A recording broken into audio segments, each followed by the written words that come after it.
Have you ever met someone who walks into a room and instantly grabs attention, not because they're loud, flashy, or trying too hard, but because there's something about them that feels effortlessly magnetic? That's silent attractiveness. It's not about being the center of attention. It's about commanding respect and admiration without saying much. But here's the uncomfortable truth. Most people will never have it. Why? Because they spend their lives begging for scraps of validation, burning themselves out trying to be seen, while ignoring the quiet strength that tears through the noise without making a sound. True presence isn't built on tricks. It's built on character, discipline, and the courage to stand alone when the crowd demands you follow. If you're ready to stop chasing approval and start becoming the kind of person who draws others without trying, consider subscribing for you. Let this be your first step toward mastery of self, where growth, clarity, and purpose replace noise, chaos, and the need to prove yourself. 1. Own your independence. Some people walk into a room and it's as if the air shifts, yet they haven't said a word. They aren't wearing the loudest outfit, they're not telling the funniest story, and they certainly aren't scrambling for anyone's attention. What they have is something far rarer, a grounded sense of self that's impossible to fake. This kind of presence comes from an inner foundation that doesn't need to be constantly propped up by the approval of others. Independence starts with a subtle but profound shift, deciding that your value doesn't hinge on how many people like you, agree with you, or validate you. In a world where comparison has become a reflex and public approval is a form of currency, this choice is almost revolutionary. The ancient Stoics understood this deeply. Marcus Aurelius advised, "It never ceases to amaze me. We all love ourselves more than other people, but care more about their opinion than our own." True independence is about reversing that imbalance. It's learning to respect your own judgment as much as, if not more than, the chorus of voices around you. This doesn't mean shutting out all feedback. It means having a strong enough internal compass that you can take advice without being blown off course by every passing opinion. Living on your terms doesn't require grand, dramatic gestures. In fact, it usually begins with quiet, deliberate actions that gradually strengthen your confidence. Maybe you start by making small choices without immediately asking for someone else's approval. Order the dish you actually want at a restaurant without checking what others are getting. Wear the jacket you love, even if it's not in style this season. Spend a weekend doing something that excites you instead of something you think you should be doing to appear busy or successful. But here's the thing about independence. It's not the absence of connection. People often mistake self-reliance for a refusal to let others in, but that's not strength. It's fear disguised as pride. Real independence means you can be deeply connected without being dependent. You can enjoy companionship without clinging to it. You can take someone's perspective into account without letting it replace your own. Seneca said, "He who is brave is free." That bravery comes from trusting that you can stand alone if needed, which paradoxically allows you to engage more authentically with others. You're not in relationships because you need someone to complete you. You're in them because you choose to share your already complete self. To get there, you have to be willing to spend time with yourself, not out of loneliness, but out of genuine interest. For some, that might mean sitting in silence for 10 minutes a day to reflect on how they're feeling. For others, it could be taking themselves out for a coffee or a solo walk without the distraction of music or podcasts. At first, you might feel restless. That's natural. We've been conditioned to fill every gap with noise, to avoid confronting our own thoughts. But the more you practice being alone with yourself, the more you realize that solitude isn't empty. It's a space where clarity grows. Epictetus put it plainly, Freedom is the only worthy goal in life. It is won by disregarding things that lie beyond our control. When you become comfortable in your own company, you stop trying to control how others see you, and you begin to focus on what you can control: your actions, your mindset, your principles. This doesn't happen overnight. Building independence is like strengthening a muscle. It requires consistent use and a willingness to push through discomfort. And yes, there will be moments when doubt creeps in. You might make a decision that others question. You might feel the sting of disapproval from people whose opinions you once valued. This is where the Stoic mindset becomes your shield. Remember that no one's approval can protect you from life's challenges, and no one's disapproval can strip you of your integrity unless you hand it over willingly. The French philosopher Michel de Montaigne once wrote, "The greatest thing in the world is to know how to belong to oneself." That's the quiet truth at the heart of independence. You belong to yourself first. A truly independent person also knows that life isn't about constant resistance. You don't have to prove your strength in every interaction. Sometimes it's about quietly following your own path while letting others follow theirs. Think about a mountain. It doesn't need to shout its height or defend its presence. It simply stands, unshaken by storms or seasons. In the same way, when you live by your values, your stability becomes evident to those around you.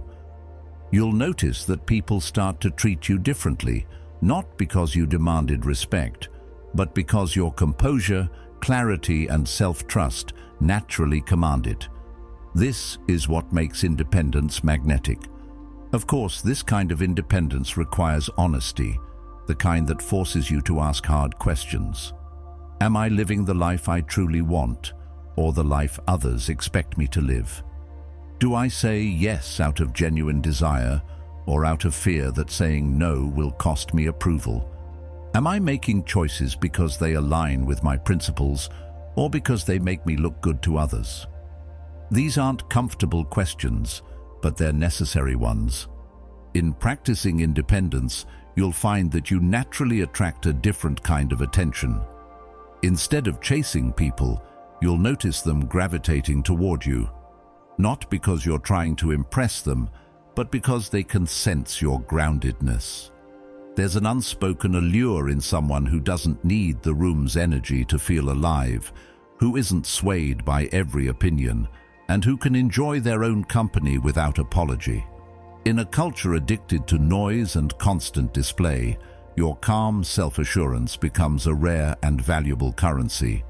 And here's the irony: the more you live for your own approval instead of everyone else's, the more respect you tend to earn. People trust those who know where they stand. They're drawn to those who make decisions without hesitation, not because they're stubborn, but because they've done the work of understanding themselves. You don't have to tell anyone you're confident. They'll feel it. You don't have to announce your independence. It will show in the way you walk, in the way you listen, in the way you say no without guilt and yes without resentment. So start small. Take yourself somewhere you've always wanted to go. Make one decision today without asking for input. Spend an hour alone without filling the silence. Pay attention to how it feels to rely on your own judgment, to stand in your own certainty. These are the small seeds from which deep independence grows. And when it does, it becomes a part of you that no one can take away. Because at the end of the day, independence isn't about pushing the world out. It's about building yourself up from the inside so that the world's noise can't knock you down. It's about cultivating the kind of self-trust that allows you to move through life with quiet strength. And as the Stoics, the philosophers, and the psychologists all agree, that's the kind of power that lasts. Once you have it, you'll never need to chase respect again, because it will follow you wherever you go. 2. Master silent elegance.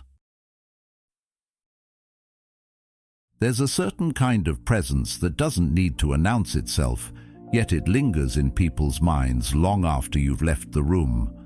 It's not the kind that comes from flashy clothes, dramatic entrances, or dominating every conversation. No, it's subtler than that, deeper than that. It's the quiet way someone carries themselves, the way they seem unshaken by chaos, the way they hold space without competing for it. This is what I call silent elegance, a power that can't be faked because it comes from the inside out. Silent elegance is built on three main pillars: composure, intentional movement, and mindful interaction. Composure is the foundation. It's the ability to remain steady regardless of what's going on around you. The Stoics saw this as one of the highest virtues. Marcus Aurelius wrote, "You have power over your mind, not outside events. Realize this, and you will find strength." When you carry yourself with composure, it's as if you're telling the world, "I am grounded, I am steady, and I am not easily swayed." That alone is magnetic. People notice when someone isn't rattled by every shift in the conversation, every awkward pause, or every unexpected turn of events. The next pillar, intentional movement, is about how you physically show up in the world. You don't have to be rigid or overly formal. In fact, stiffness is the enemy of elegance. Instead, focus on moving in a way that's calm but deliberate.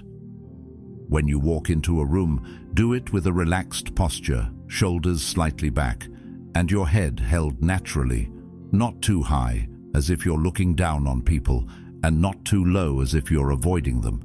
Your steps should be unhurried, not slow in a way that drags, but paced in a way that tells people you're not in a rush to prove anything. Eye contact is a major part of silent elegance, but it's often misunderstood. It's not about staring people down. It's about holding their gaze long enough to show you're engaged, and then breaking it naturally so it feels comfortable. Too little eye contact can make you seem disconnected. Too much can feel confrontational. The balance is key. And when you pair steady eye contact with a calm demeanor, you create an instant sense of trust. But silent elegance isn't only about posture and movement. It's also deeply connected to how you interact with others. In our culture, people often think you have to speak the most, tell the best stories, or be the most charismatic person in the room to make an impression. The truth is, you can command more respect by listening with intention than by talking endlessly. When you give someone your full attention, nodding occasionally, asking thoughtful follow-up questions, and not interrupting, you make them feel valued. And when people feel valued in your presence, they naturally associate you with warmth and confidence. Elegance also comes from restraint, the ability to know when not to react.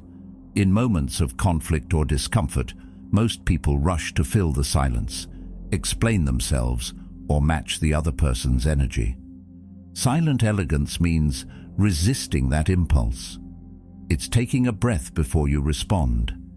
It's knowing that sometimes the most powerful statement is made without words. This doesn't mean being passive. It means being intentional. When you choose your words carefully, people start listening more closely because they know you don't waste them. Your personal style plays a role too, though not in the way most people think. Silent elegance in appearance isn't about expensive labels or following every trend. It's about refinement, clothes that fit well, colors that flatter you, and grooming that shows you care about the details. You don't have to draw attention with bold patterns or glittering accessories. In fact, minimalism often speaks louder. The Stoics would call this living in harmony with nature, choosing what serves your purpose, not what distracts from it.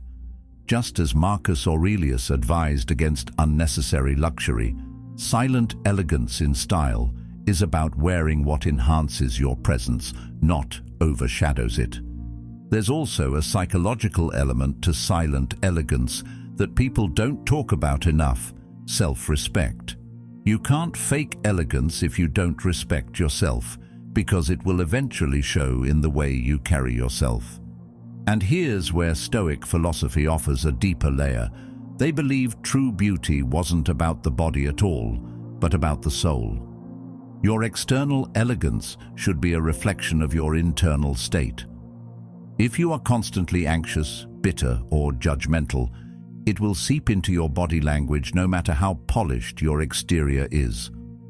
On the other hand, if you cultivate gratitude, patience, and humility, those qualities will naturally express themselves through your movements, expressions, and tone. As Socrates said, the way to gain a good reputation is to endeavor to be what you desire to appear. Silent elegance also means being present, really present. It means when you're with someone, you're not half listening while planning your next move or scrolling through your phone. You're fully there, absorbing the moment. This is rare today, which is why it's so impactful. People are drawn to those who make them feel like they are the only person in the room. That's not something you can fake. It's a byproduct of slowing down and choosing to be mindful. Of course, all of this takes practice. The first step is awareness. Pay attention to how you enter a room, how you hold yourself, and how you respond to others. Ask yourself, am I rushing? Am I fidgeting? Am I speaking just to fill the space? Then, little by little, begin to make adjustments. Stand a little taller. Speak a little slower. Pause before you answer.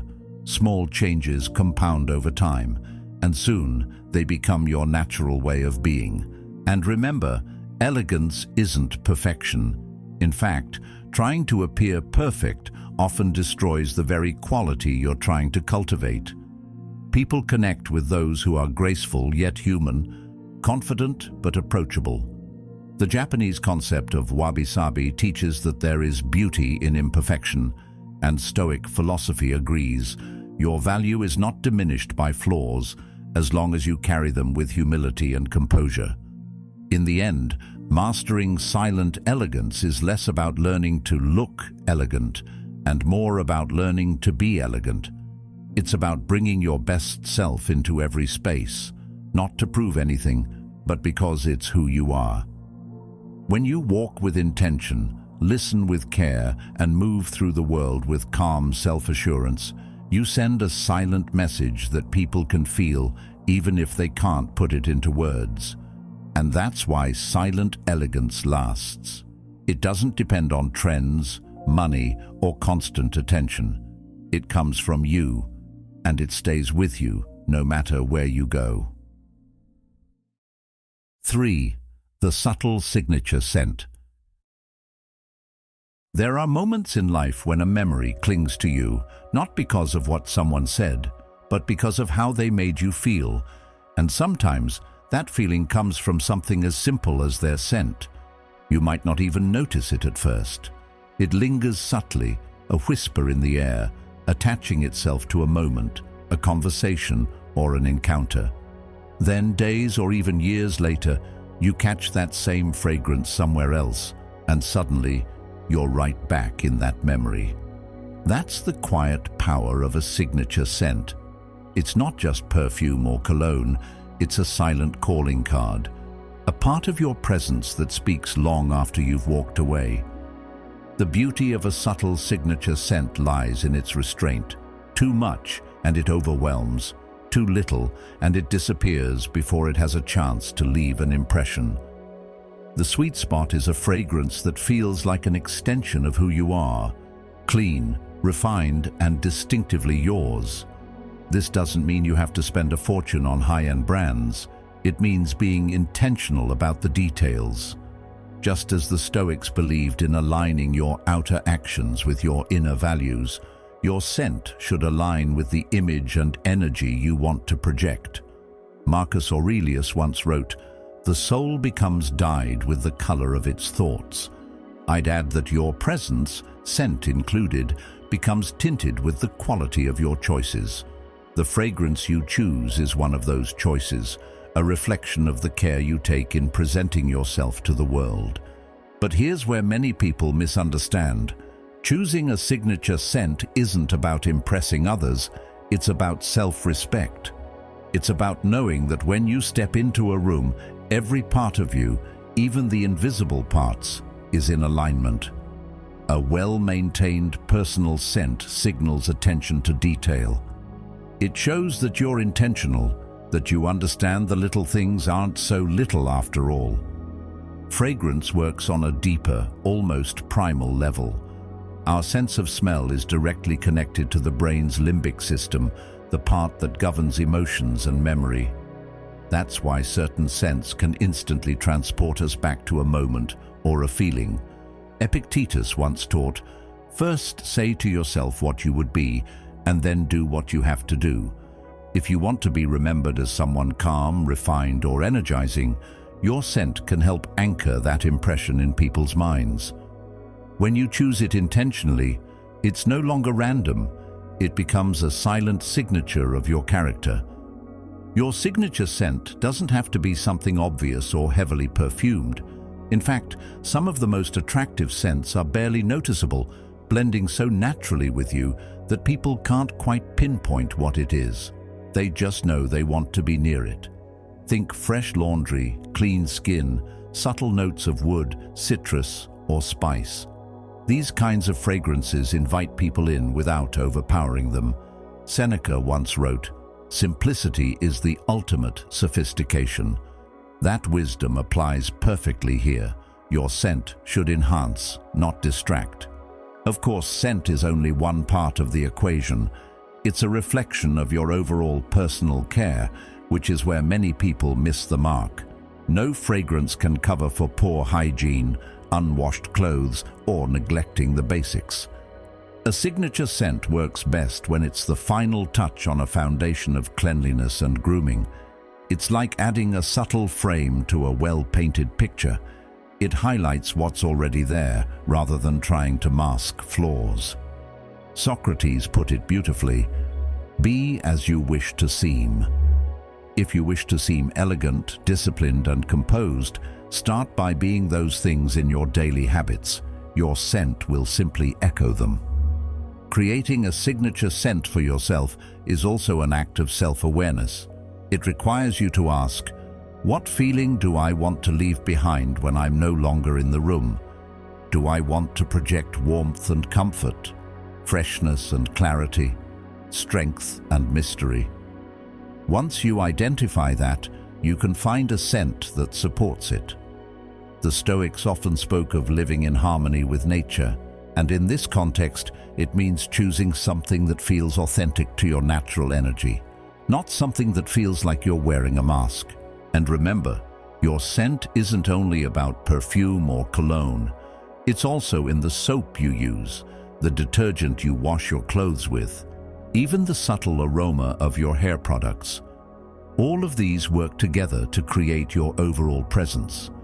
Think of them as different instruments in a symphony, blending to create one distinct sound, or in this case, one distinct impression. Michel de Montaigne once said, "The greatest thing in the world is to know how to belong to oneself." A signature scent is part of that belonging. It's choosing something that feels like home to you, so that when others encounter it, they're meeting the truest version of you. There's a psychological edge to all this too. When you know you smell good, when you've taken the time to choose and apply your scent with care, you carry yourself differently. You move with more confidence, you interact with more ease, and you project a subtle assurance that people pick up on, even if they can't articulate why. One of the most understated benefits of a signature scent is its ability to make your presence linger after you've left. Not in a heavy, overpowering way, but in a gentle reminder, a faint trace that keeps you in someone's mind. That's powerful, because it's not about forcing them to remember you, it's about giving them a reason to.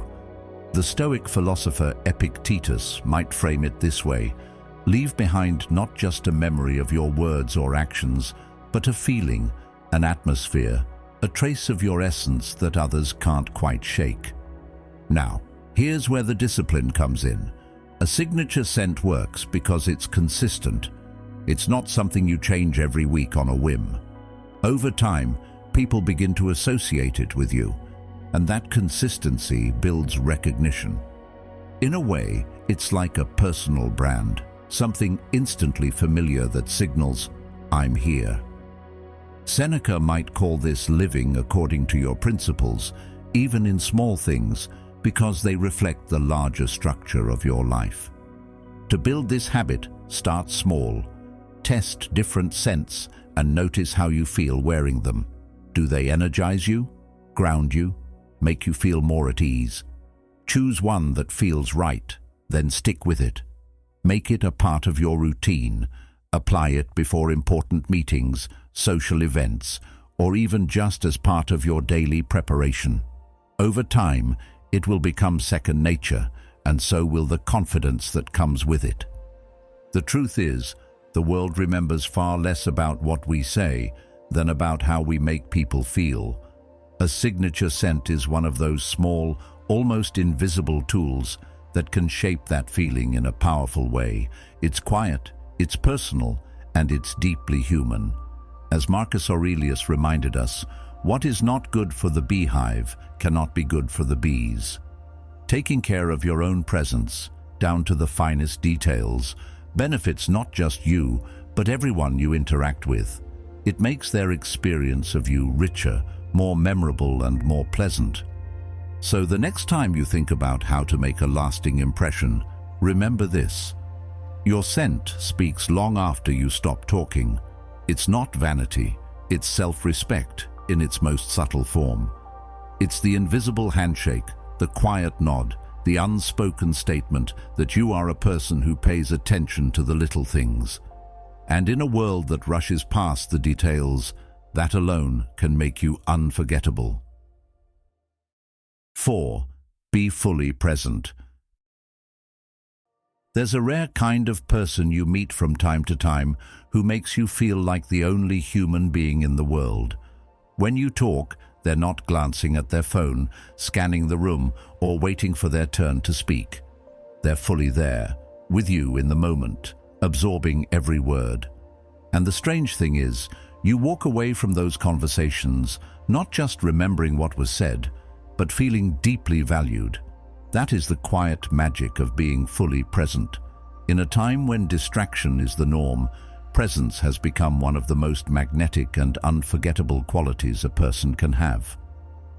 Carl Jung once wrote, "The meeting of two personalities is like the contact of two chemical substances.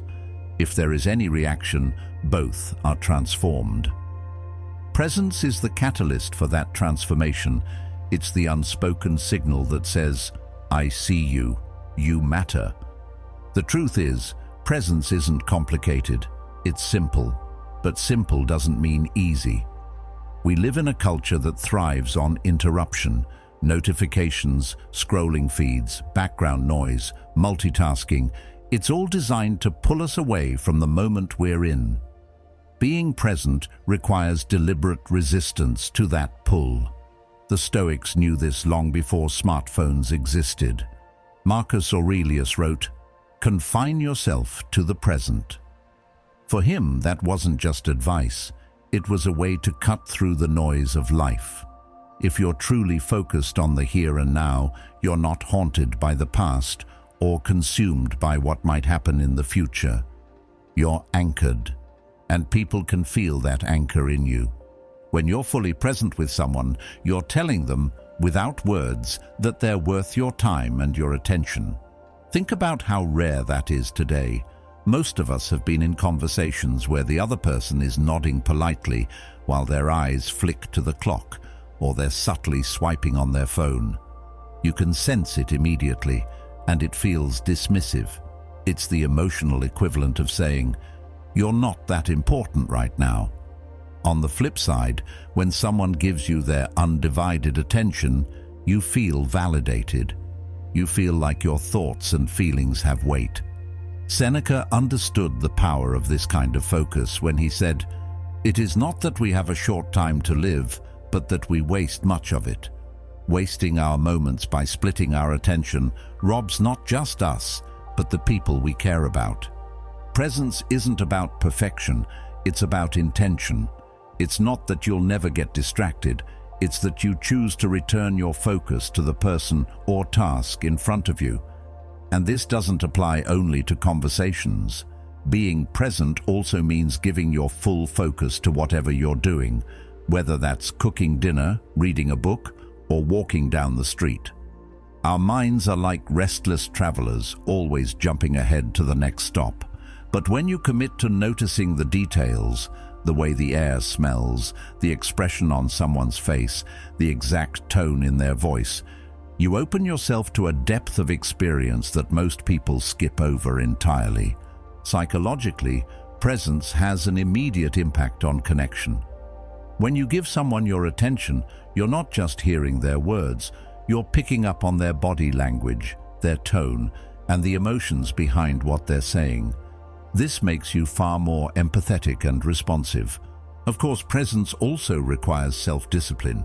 We are constantly tempted to think about what we'll say next, instead of actually listening to the person in front of us.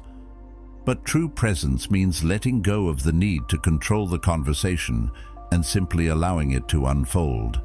Epictetus once said, "We have 2 ears and 1 mouth so that we can listen twice as much as we speak." That's not just a guideline for politeness, it's a path to real influence. When people feel truly heard, they become more open, more trusting, and more willing to engage with you. One of the hidden benefits of presence is that it makes you memorable without you having to do anything flashy. You might not tell the funniest jokes or have the most captivating stories, but if you make someone feel like their words matter, they'll remember you. And the beauty of this is that presence is available to anyone. It's not dependent on wealth, appearance, or status. All it takes is a choice: to put down the phone, quiet the mental noise, and be here, now. As Michel de Montaigne said, "The greatest thing in the world is to know how to belong to oneself." You can't give your attention to others if you don't first learn to ground yourself in your own presence. Being fully present doesn't mean you lose yourself in others, though. It's not about erasing your thoughts or feelings. It's about balancing them with openness. Sometimes we listen only to respond, filtering everything through our own perspective. But presence means temporarily setting aside your agenda so you can step into someone else's world. Carl Jung described this as holding space for another person's reality, allowing both perspectives to coexist. This requires humility, the recognition that your view isn't the only one that matters in the moment. If you want to practice being more present, start small. The next time you talk to someone, consciously put away your phone. Face them directly. Make steady, comfortable eye contact, not staring, but not darting away either. Nod when you're following along, and ask questions that show you're engaged. And when your mind drifts, as it inevitably will, gently bring it back to the moment without judgment. This is the same principle behind mindfulness meditation, which the Stoics practiced in their own way. They didn't sit cross-legged with incense, but they did spend time each day reflecting, focusing, and anchoring themselves in the present. The rewards of presence go far beyond making others feel valued. It changes your own experience of life. When you're fully here, you notice things you've been overlooking. You find more joy in simple moments. Your relationships deepen because people trust you, and you start to feel calmer because you're not constantly juggling the past and future in your mind. It's worth mentioning that presence also makes you more persuasive and influential. When people feel heard by you, they're far more likely to listen to you in return. This is especially true in high-stakes conversations where emotions can run high.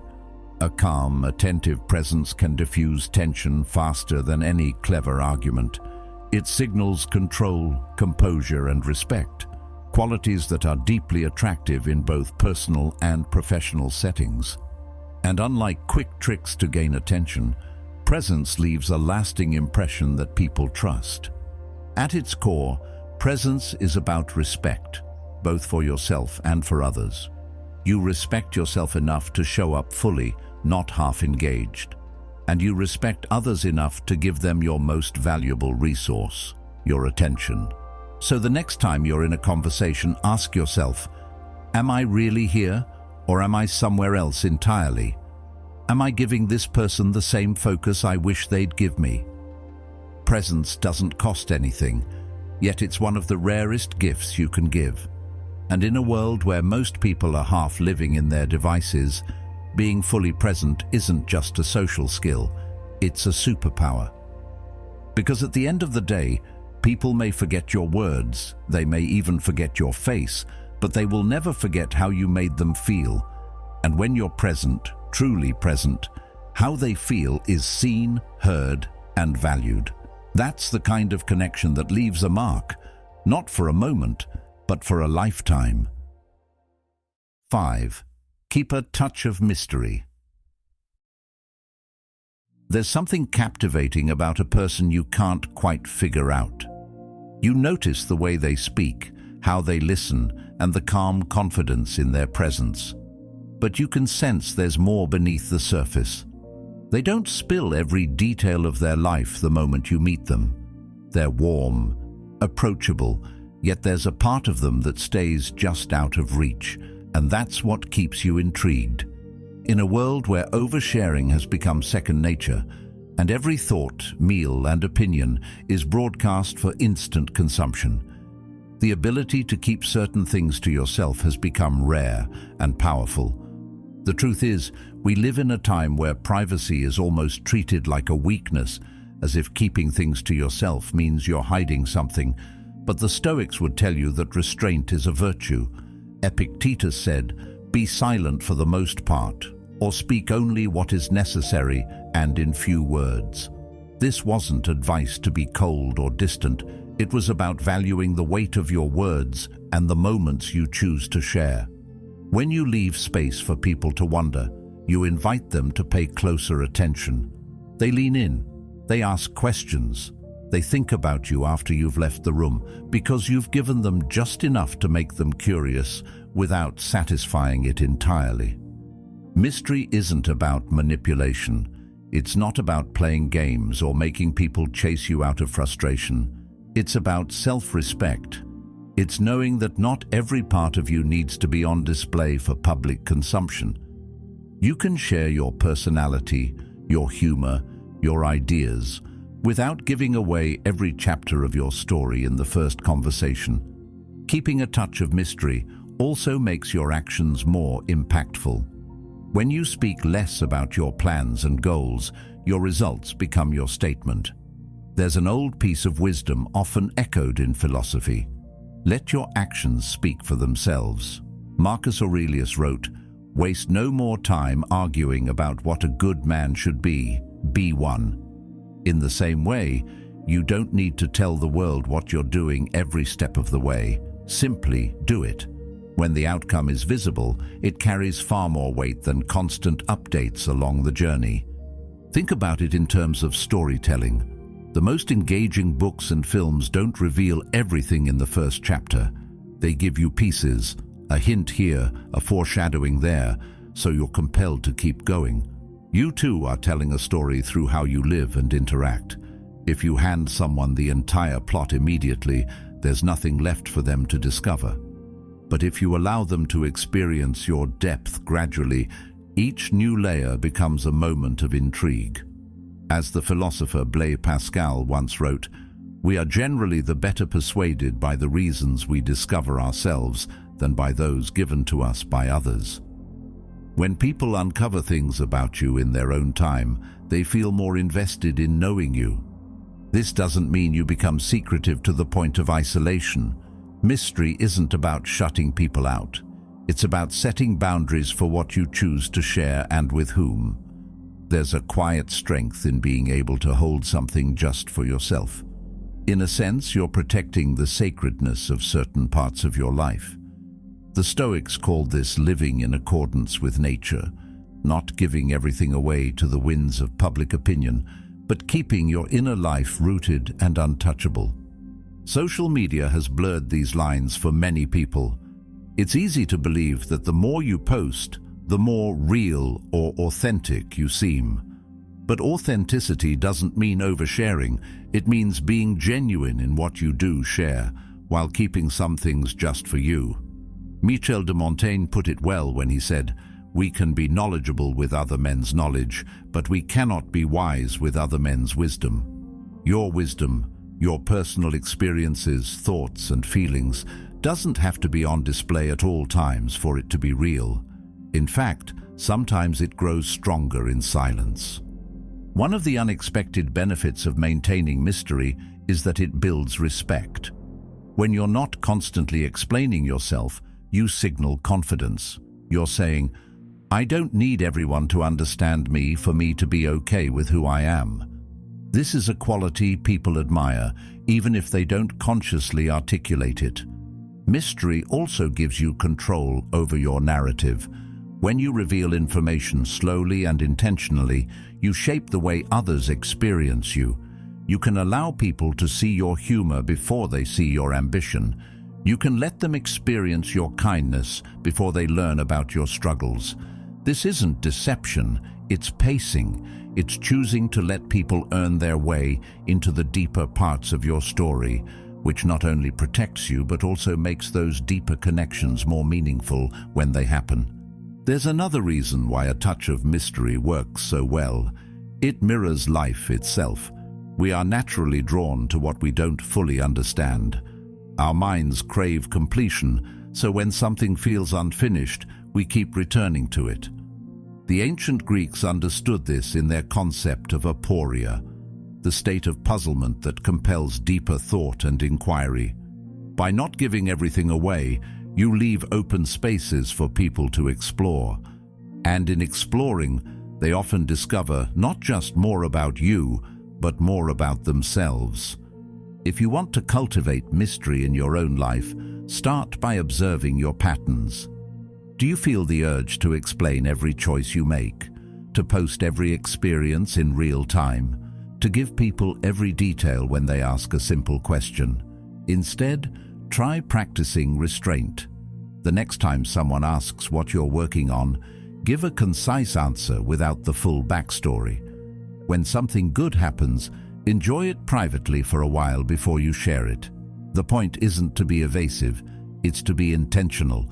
In personal relationships, mystery adds depth. It keeps interactions fresh because there's always more to learn, more to uncover. Even in long-term friendships or romantic relationships, holding on to certain personal practices, hobbies, or private reflections can keep the connection alive. It allows both people to continue discovering each other over time.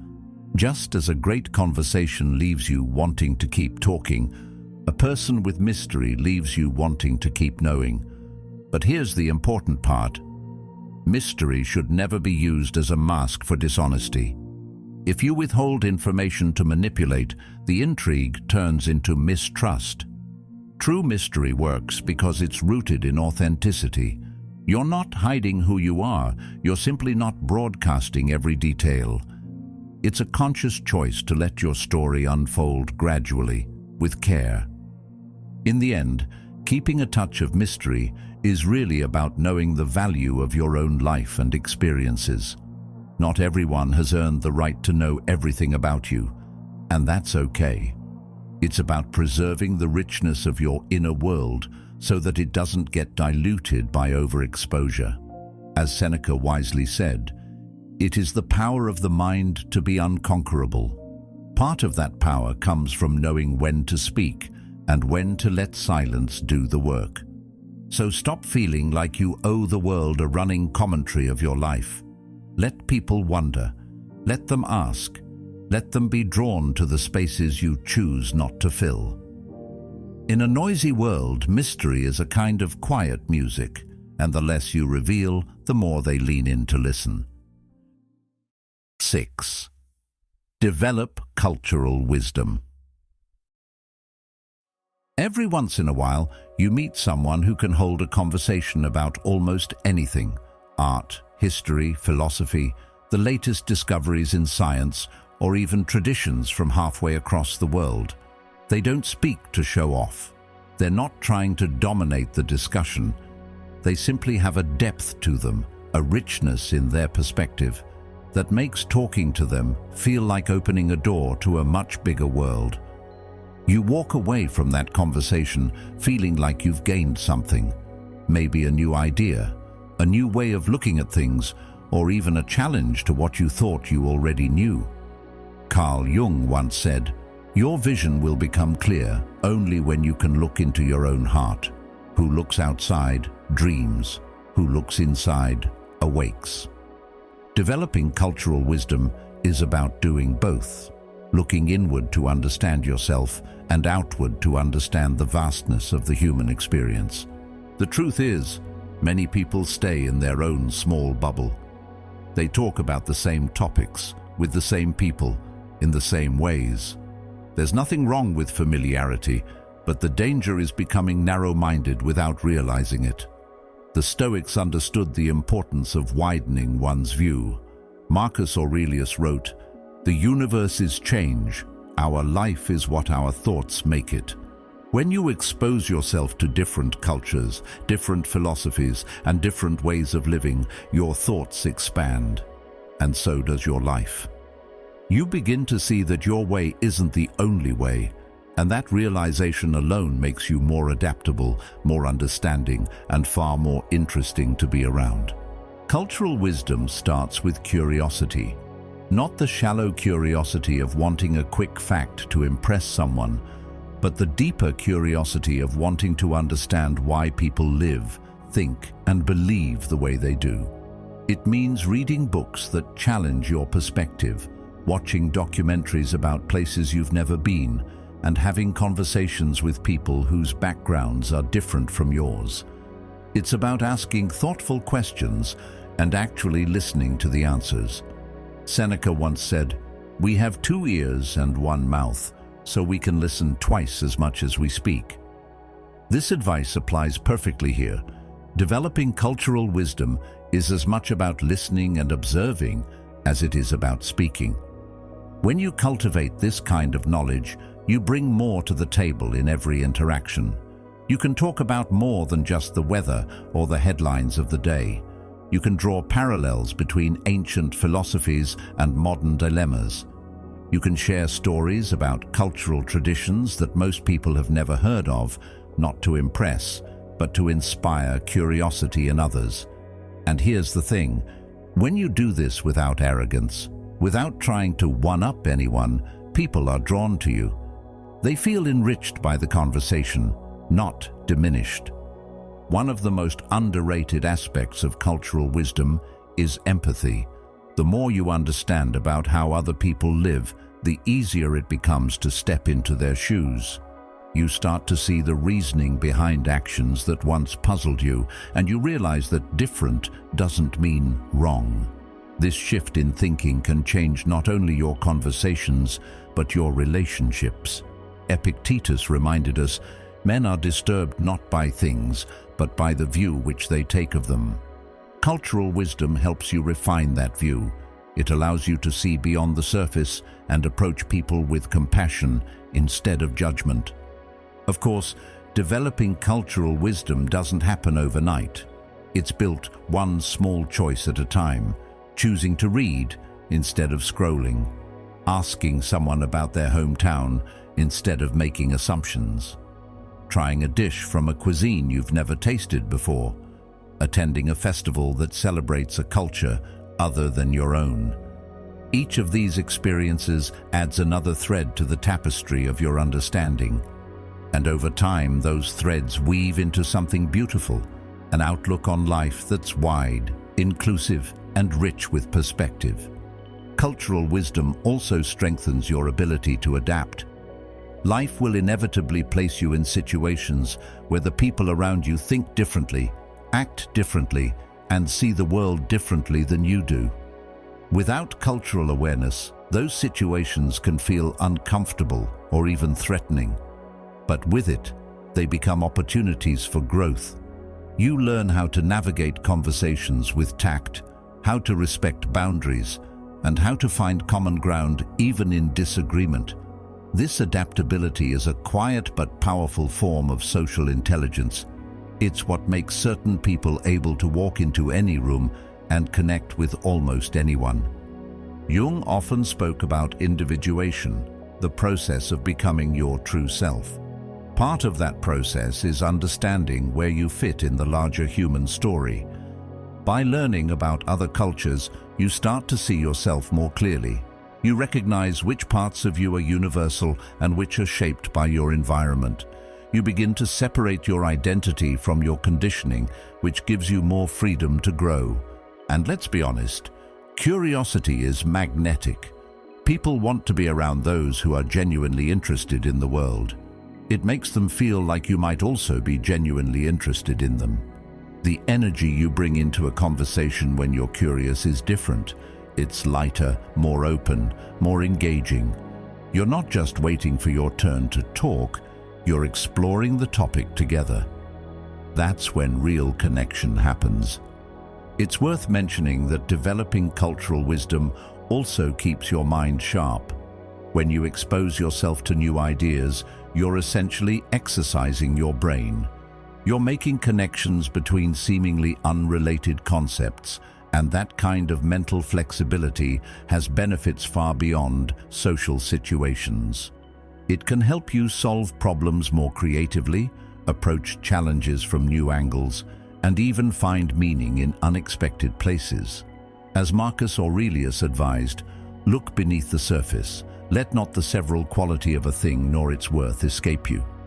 The habit of looking deeper is the essence of wisdom, cultural or otherwise. So how do you start? Begin by expanding your inputs. If you only read one genre, branch out. If you only watch shows in your own language, try foreign films. Talk to people you normally wouldn't. Ask open-ended questions and be okay with not knowing the answer right away. And most importantly, resist the urge to immediately judge what's different from you. As Socrates said, the only true wisdom is in knowing you know nothing. That mindset keeps you open, keeps you learning, and keeps you humble. Another key part of cultural wisdom is sharing it generously. When you learn something fascinating about another culture, bring it into your conversations in a way that invites curiosity, not comparison. You're not lecturing, you're exchanging. When someone shares something about their background with you, show genuine appreciation. That moment of respect can go a long way in building trust and connection. Over time, you'll notice a shift. Conversations will feel richer. You'll have more to contribute without dominating the discussion. You'll start to see patterns in human behavior that transcend borders and languages. And perhaps most importantly, you'll begin to appreciate both the diversity and the unity of the human experience. This is what the Stoics meant when they spoke of being a citizen of the world, a cosmopolitan. Your loyalty is not just to your own little corner, but to the shared humanity that connects us all. In the end, cultural wisdom isn't about collecting trivia or trying to impress people with your knowledge. It's about living with a wider lens, seeing more, understanding more, and connecting more deeply. It's about stepping out of your bubble and realizing the world is far bigger and more beautiful than you imagined. And when you carry that awareness with humility and warmth, you don't just stand out, you draw people in. Because you're not only someone who knows things, you're someone who cares enough to keep learning. And in a world full of noise, that kind of curiosity is unforgettable. 7. Lead with compassion. Some people walk into a room and bring a certain kind of peace with them. It's not in what they say first or even in how they look. It's in the way they make you feel when you're around them. You feel heard, you feel understood, you feel like you can breathe a little easier. That's the quiet power of compassion. It's a strength that doesn't shout for attention, but it changes the atmosphere wherever it goes. Carl Jung once said, Knowing your own darkness is the best method for dealing with the darkness of other people.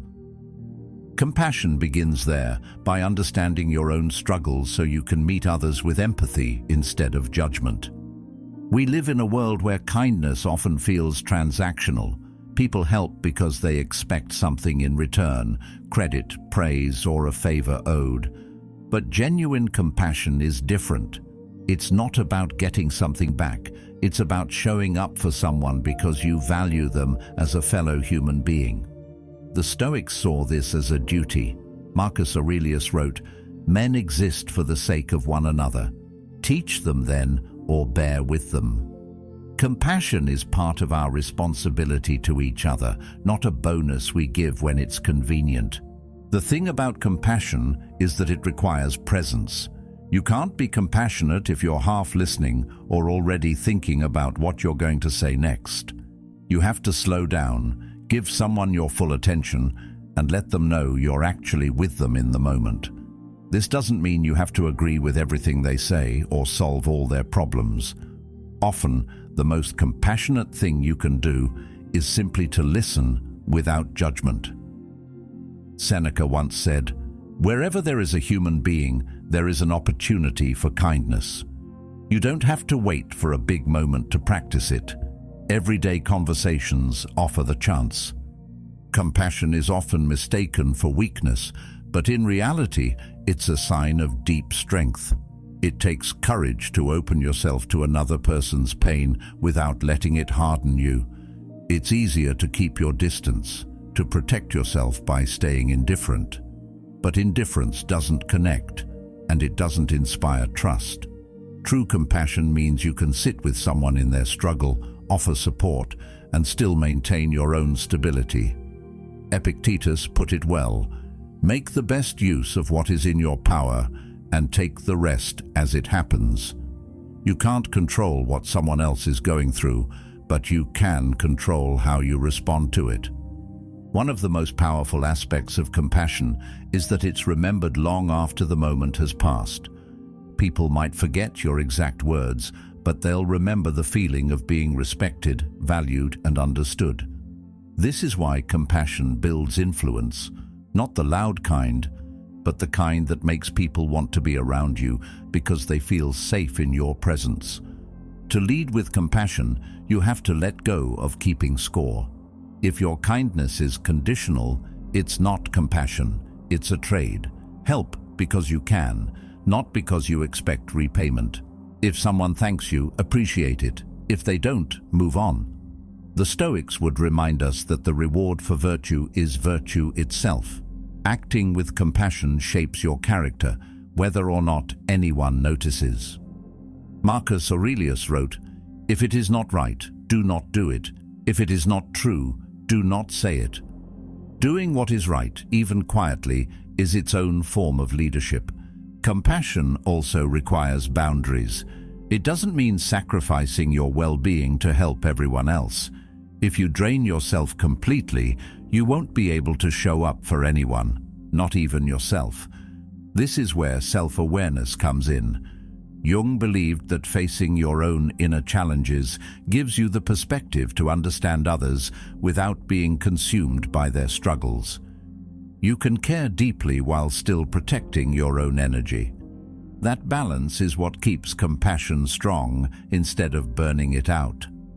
There's also a practical side to compassion. It's not only about being there for friends or family.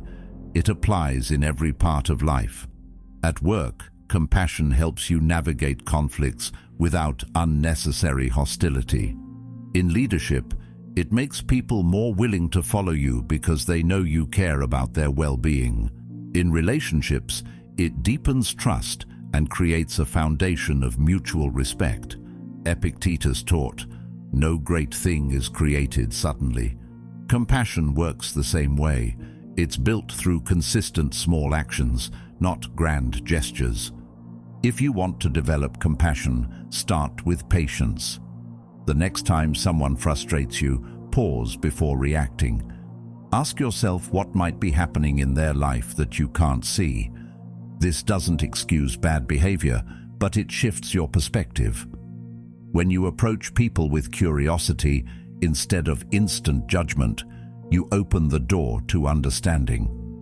Michel de Montaigne once said, "The greatest thing in the world is to know how to belong to oneself." When you're secure in who you are, you don't feel threatened by offering others empathy. Compassion also grows when you make a habit of small, intentional acts of kindness. Hold the door open, send a message to check in on someone without any agenda, offer a genuine compliment. These moments might seem insignificant, but over time, they shape the way people experience you. More importantly, they shape the way you experience the world. You start to see opportunities to contribute positively, and that outlook becomes part of your identity. Leading with compassion doesn't mean you avoid difficult conversations. Sometimes, the most compassionate thing you can do is tell someone a hard truth, but with empathy and respect. It's the difference between criticizing to tear down and guiding to build up. When you make compassion a core part of how you move through the world, you'll notice it changes the way people respond to you. You might find that doors open more easily, conversations flow more naturally, and relationships feel less strained. People gravitate toward those who make them feel valued, and compassion is one of the most reliable ways to create that feeling. And just as importantly, it changes how you see yourself. You begin to take pride, not in how much you've gained, but in how much you've given without expecting anything in return. The Stoics would say that the measure of a good life isn't in possessions or recognition, but in the quality of your character. And compassion is a key piece of that quality. It's a daily practice, a choice you make again and again to meet others with understanding instead of indifference. As Marcus Aurelius reminded himself, "When you arise in the morning, think of what a privilege it is to be alive, to think, to enjoy, to love." To love, in this sense, is not just romance. It's the decision to act with kindness toward the world around you. So lead with compassion, even when it's not returned, even when it's inconvenient, even when no one is watching, because the strength it builds in you and the light it brings to others is worth more than any recognition you could receive. In a world that often rewards hardness, choose to be the person who softens the edges without losing their shape. People may forget many things about you, but they will never forget how you made them feel. And that is a kind of leadership that never fades. 8. Radiate joy and humor. There's something magnetic about a person who can walk into a room and instantly lift the energy, not by demanding attention, but by bringing a sense of ease with them. You know the type. They have this calm, warm presence that makes you feel lighter just being near them.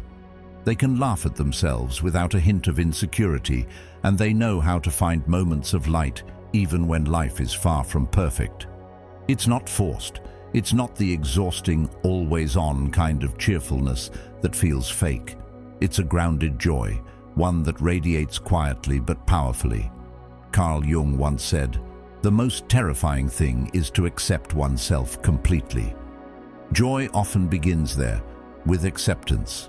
When you're comfortable with yourself, you stop performing for the world, and your light starts to shine in a way that feels effortless. The truth is, joy is a kind of discipline. People think it just happens to certain personalities, but in reality, it's something you cultivate.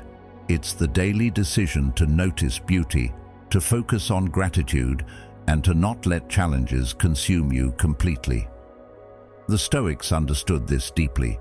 Marcus Aurelius wrote, "The happiness of your life depends upon the quality of your thoughts." To radiate joy, you have to feed your mind with thoughts that keep you steady, not those that constantly pull you into negativity. It doesn't mean ignoring pain. It means choosing not to live there longer than you need to. Humor is one of joy's most powerful companions. But here's the key. True humor isn't about being the loudest person in the room or trying to make people laugh at every sentence. It's about knowing when to ease the tension, when to offer a playful observation, and when to poke fun at yourself in a way that makes others feel safe to do the same. There's also a certain bravery in joy and humor. It's easy to get caught up in seriousness, to let the weight of responsibilities and bad news keep you in a constant state of tension. Laughing in those moments can feel almost rebellious, as if you're saying, "Life doesn't get to crush me today." Epictetus said, "It's not what happens to you, but how you react to it that matters." Choosing humor is a reaction that refuses to let life's unpredictability rob you of your spirit. It's not denial, it's resilience. Radiating joy doesn't mean pretending everything is okay when it's not. People can sense false cheer, and it's exhausting to be around. What's magnetic is when someone acknowledges that things might be difficult, but they can still find something to smile about. This kind of joy is rooted in perspective. Seneca wrote, "We suffer more often in imagination than in reality." Humor often comes from stepping outside of the situation long enough to see its absurdity. Once you do, it becomes easier to laugh, and that laughter has a way of making the problem feel smaller. The beautiful thing about joy is that it's contagious. The energy you bring into a room either lifts others or drags them down. We've all felt it. The relief when someone walks in with lightness, or the heaviness when someone enters with nothing but complaints. When you radiate joy, people want to be near you, not because you're perfect, but because you make the space around you feel better.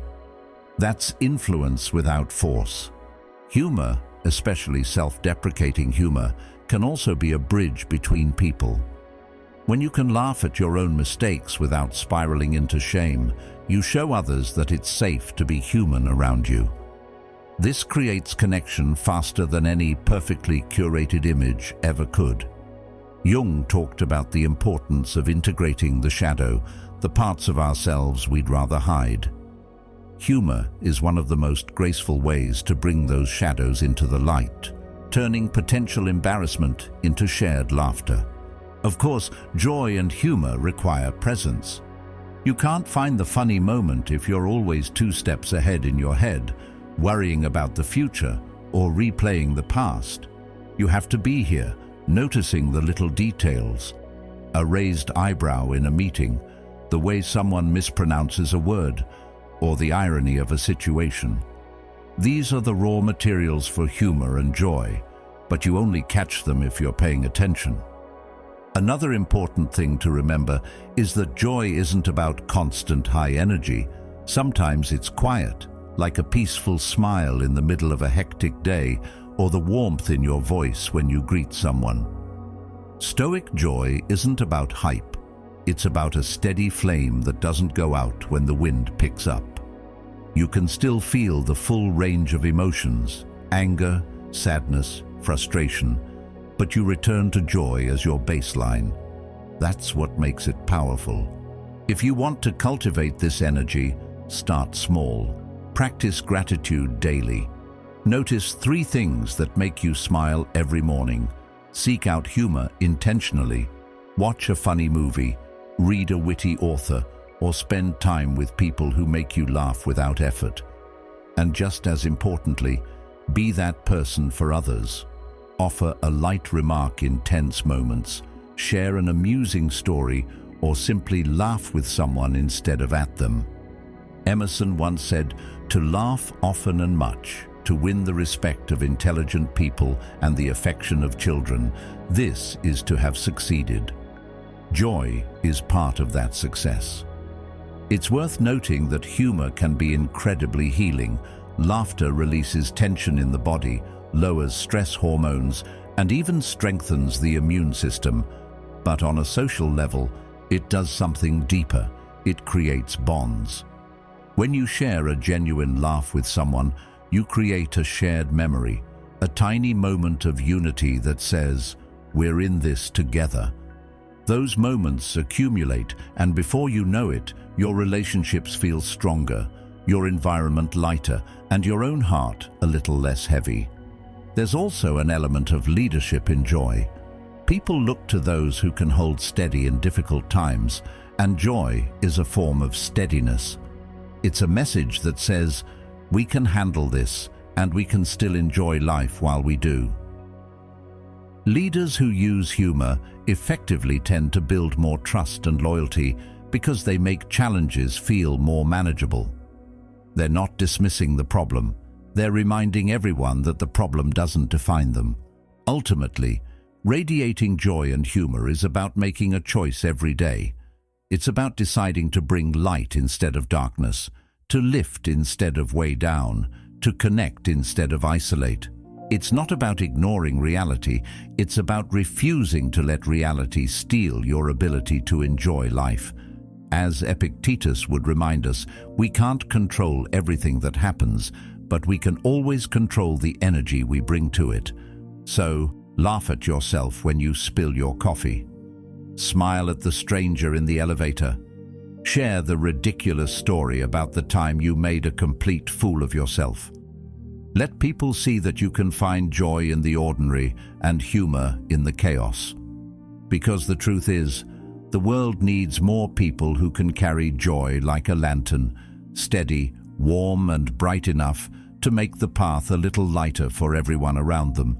And when you become that person, you'll find that people don't just enjoy your company, they're drawn to it.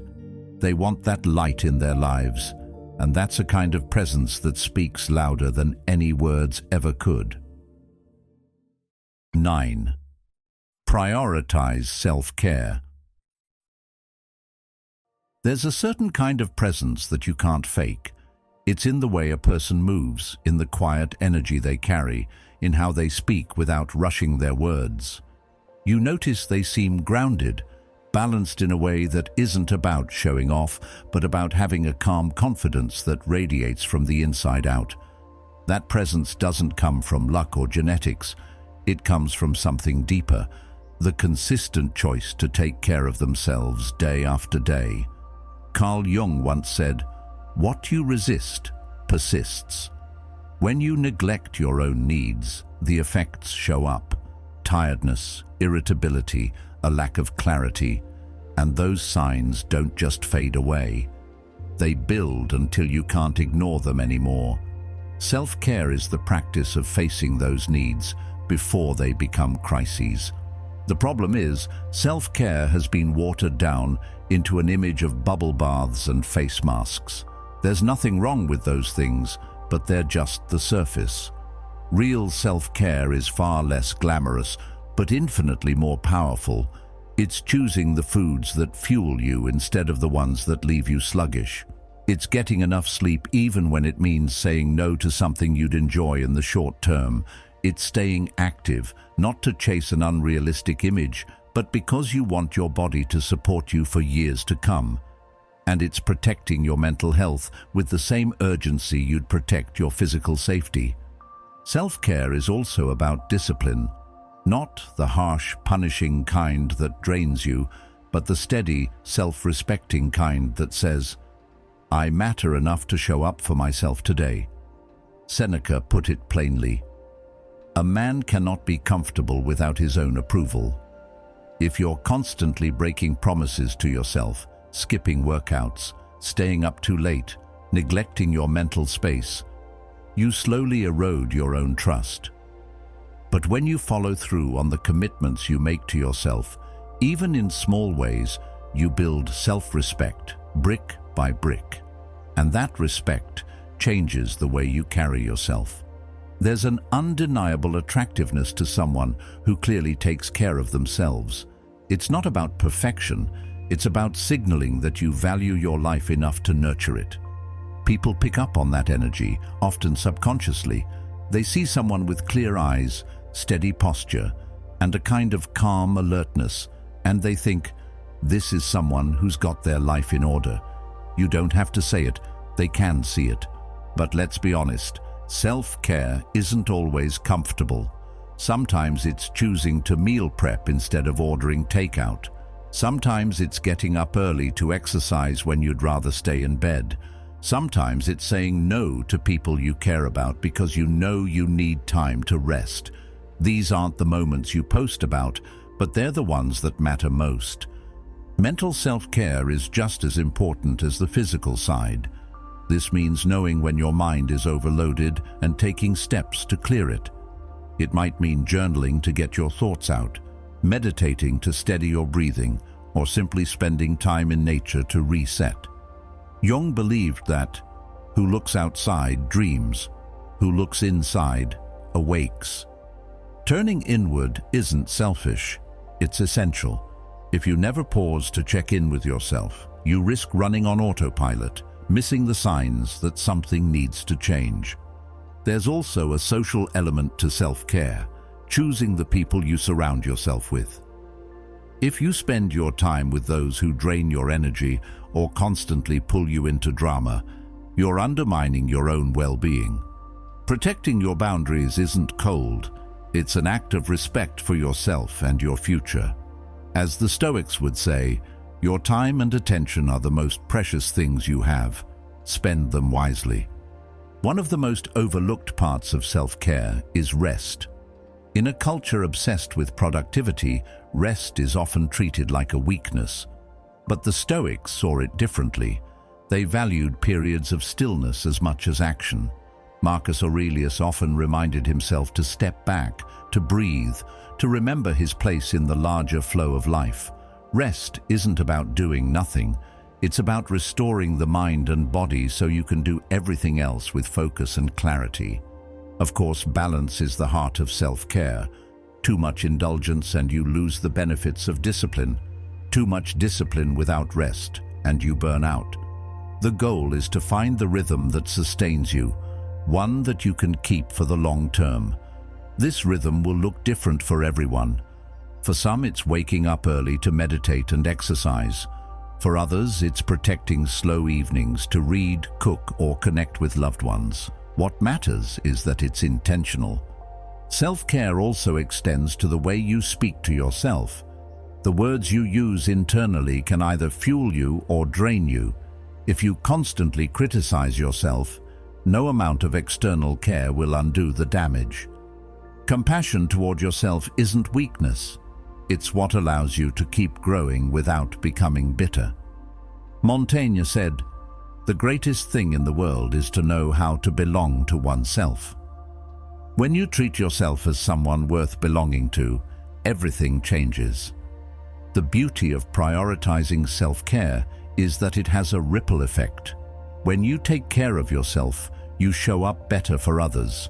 You have more patience, more energy, and more focus.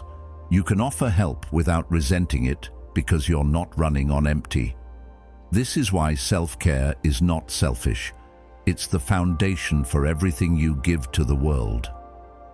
The Stoics believed in living a life of virtue, and that requires a sound mind in a sound body. Without care for yourself, your ability to live that virtue is compromised. Start where you are. Don't wait for the perfect time to overhaul your life. Begin with small, consistent steps, a short walk every day, a better bedtime routine, a few minutes of stillness in the morning. Each act reinforces the message, I matter enough to do this. And as those acts accumulate, you'll notice shifts in your mood, your energy, your resilience.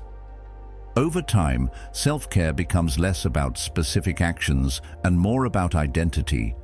You stop thinking of it as a checklist and start seeing it as part of who you are.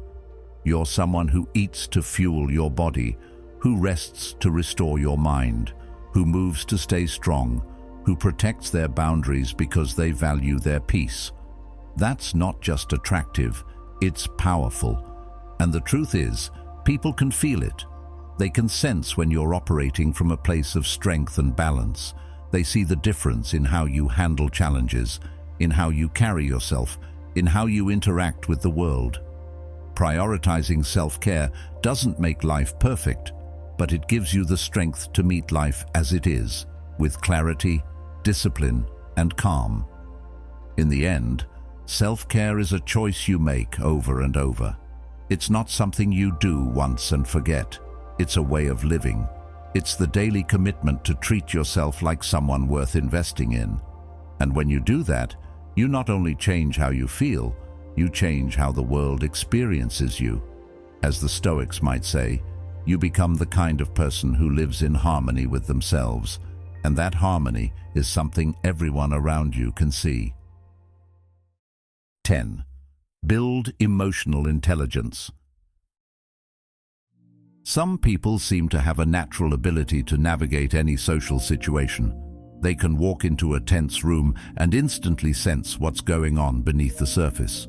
They know when to stay quiet, when to ask the right question, and when to step in with something meaningful to say. They make people feel understood without even trying. This isn't luck, it's a skill. And that skill is called emotional intelligence.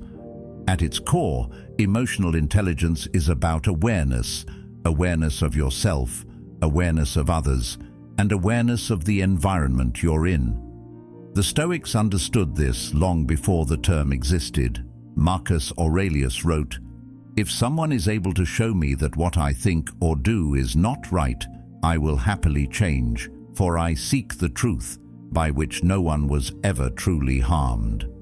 This is emotional intelligence in action, the humility to be corrected without defensiveness, and the ability to adapt without losing yourself. The first part of building emotional intelligence is self-awareness. You need to understand your own emotional patterns, what triggers you, what calms you, and how your moods influence your behavior. Without this, you'll constantly be at the mercy of your reactions. Seneca said, "We are more often frightened than hurt, and we suffer more in imagination than in reality." If you can pause long enough to question your initial emotional response, you create space between feeling and action. In that space, you gain control. The second part is self-regulation. This doesn't mean suppressing your emotions or pretending you don't feel them. It means knowing how to manage them so they serve you, not sabotage you. Think about the difference between reacting and responding. A reaction is immediate, fueled by raw emotion. A response is deliberate, guided by thought. Next comes empathy, the ability to understand what others are feeling, even if they don't say it outright. This is where reading the room comes in. You notice subtle shifts in tone, body language, and energy. You pay attention to what's not being said. Empathy isn't about agreeing with everything or feeling what someone else feels. It's about acknowledging their experience without judgment. When people sense that you get them, they open up. They share more honestly. They trust you. This trust is one of the most valuable forms of influence you can have. Another element of emotional intelligence is social awareness, the ability to sense the dynamics of a group and adapt to them. This means knowing when it's your turn to contribute and when it's best to hold back. It means recognizing when a joke will land and when it will offend. It means noticing when someone is being left out of the conversation and inviting them in. Michel de Montaigne once said, "The greatest thing in the world is to know how to belong to oneself." Social awareness begins with that self-belonging. When you're secure in yourself, you can focus more on the needs and cues of others. Relationship management is where all these skills come together. Once you can understand yourself, regulate your emotions, empathize with others, and read the social environment, you can guide interactions toward positive outcomes. This is not manipulation, it's leadership. It's the ability to bring calm to tense situations, resolve conflicts without unnecessary damage, and help people feel valued even when you disagree with them. Marcus Aurelius advised, "The best revenge is not to be like your enemy." In moments of conflict, emotional intelligence gives you the strength to rise above petty reactions and choose responses that serve the bigger picture. Building emotional intelligence takes practice, and it starts with slowing down. Instead of rushing to speak, take a breath. Instead of assuming you know what someone means, ask. Instead of matching someone's anger with your own, lower your voice and steady your tone. These small adjustments compound over time, transforming the way people experience you. One of the most underrated parts of emotional intelligence is curiosity. When you approach people and situations with the intent to understand rather than to judge, you naturally become more attuned to the emotional undercurrents around you. This skill doesn't just make you more likable, it makes you more effective in every area of life. In business, emotional intelligence helps you negotiate better, lead teams more effectively, and build strong professional relationships. In friendships and family life, it helps you avoid unnecessary conflicts and deepen your connections. In your personal growth, it keeps you from being controlled by fleeting emotions, allowing you to act from your values instead of your impulses. The payoff of building emotional intelligence is huge. People will start to see you as someone they can rely on, not because you're always cheerful or agreeable, but because you're steady. You don't add chaos to the room, you bring balance. You're not unpredictable, you're grounded. And in a world where so many are quick to react and slow to think, that calm, thoughtful presence is rare and deeply attractive. If you want to start developing this skill, begin with 3 simple practices. First, pause before you respond, especially in moments of stress. Second, pay attention to the emotions of others without making it about you. Third, reflect daily on your own emotional patterns, what triggered you, what you handled well, and what you could improve next time. Over time, these habits will sharpen your awareness and control, making emotional intelligence a natural part of how you operate. 11th, be consistent and reliable. It's easy to make promises. Words cost nothing. You can agree to meet someone, commit to a project, or promise to help, and in that moment, it feels effortless. But follow through, that's where the real weight lies. The truth is, consistency and reliability are rare today. Plans are cancelled with a quick text. Promises are forgotten when something more convenient comes along. And yet, when you find someone who shows up exactly when they said they would, who does exactly what they promised, no matter how small, it leaves an impression that lasts. Carl Jung once said, "You are what you do, not what you say you'll do." Reliability turns your words into proof. Without it, your words are just noise.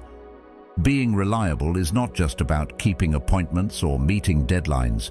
It's about becoming the kind of person others know they can count on in both the big and small things. If you say you'll call, you call. If you commit to a responsibility, you follow through, even when it's inconvenient. Seneca once said, "A promise must never be broken."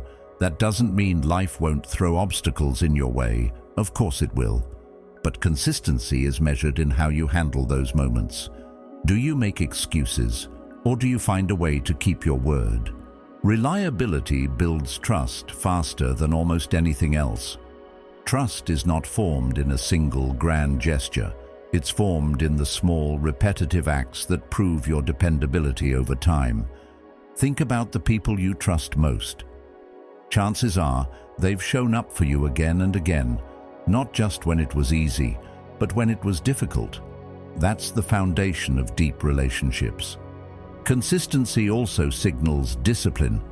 It shows you're capable of making a decision and sticking with it, even when your mood changes or the initial excitement fades. Most people skip the second part.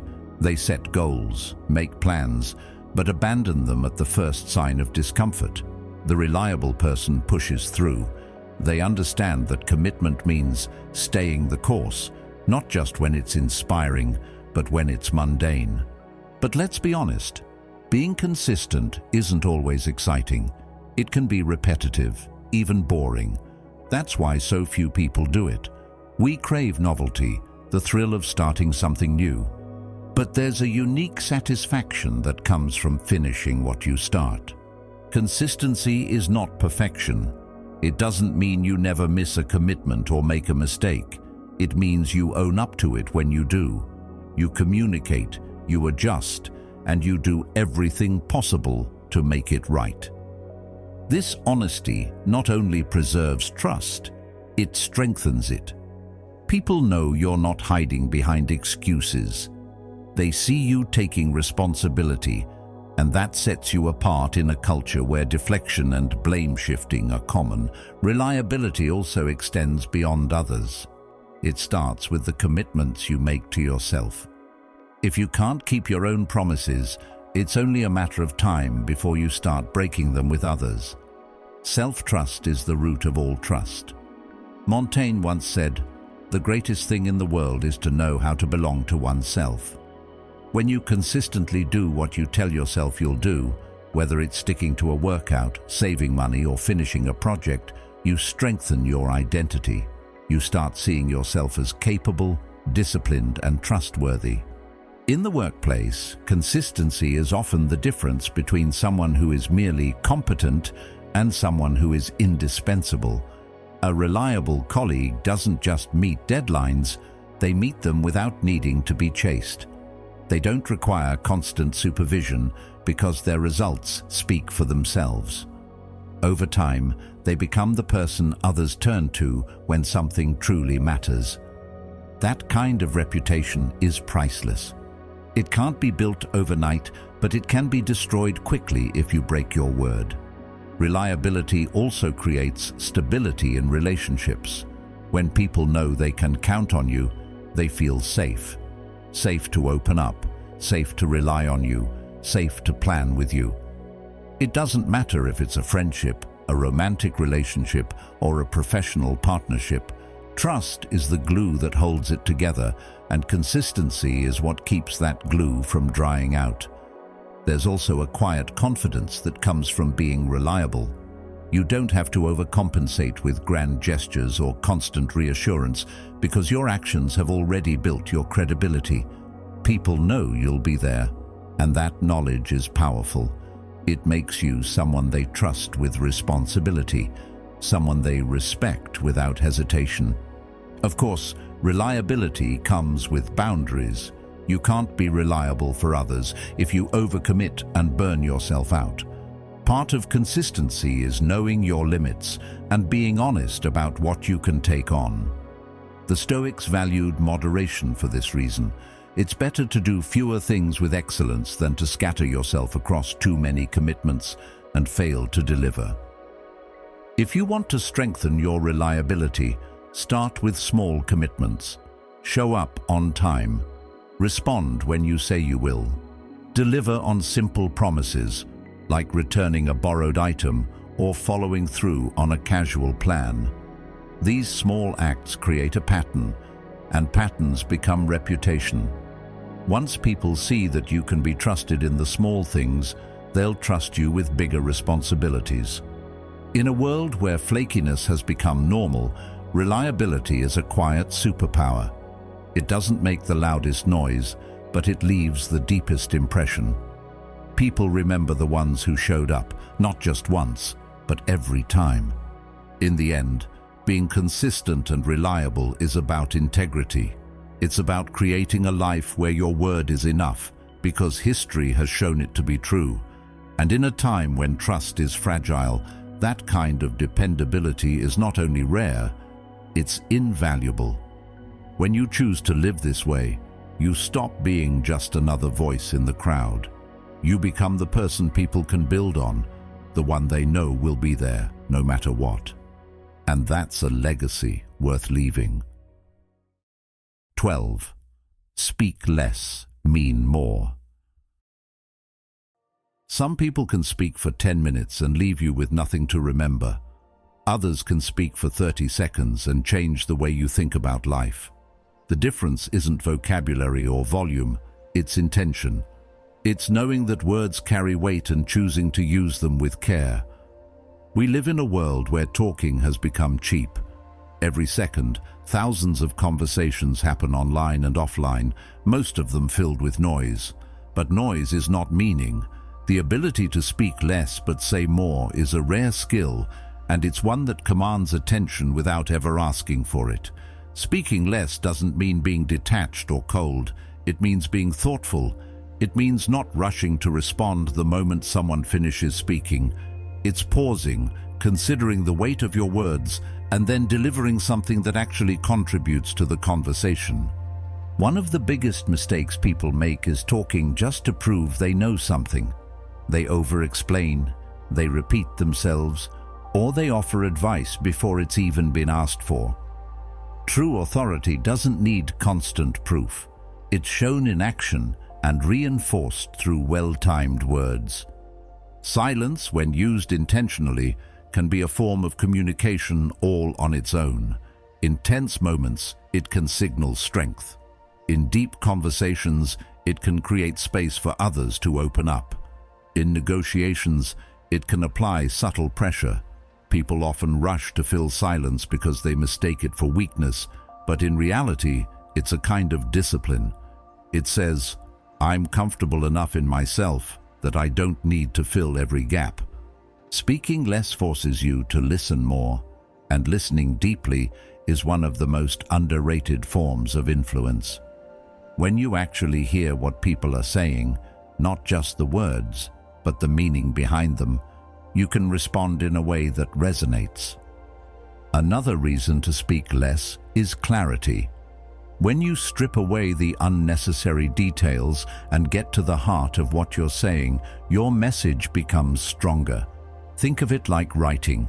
Cutting out extra words doesn't make the piece weaker, it makes it sharper. People remember clean, concise messages far longer than they remember rambling explanations. This is why leaders, thinkers, and philosophers throughout history have used brevity to their advantage. They didn't just say something, they said it in a way that could be remembered and repeated. There's also a psychological effect at play. When you speak sparingly, you create a sense of mystery.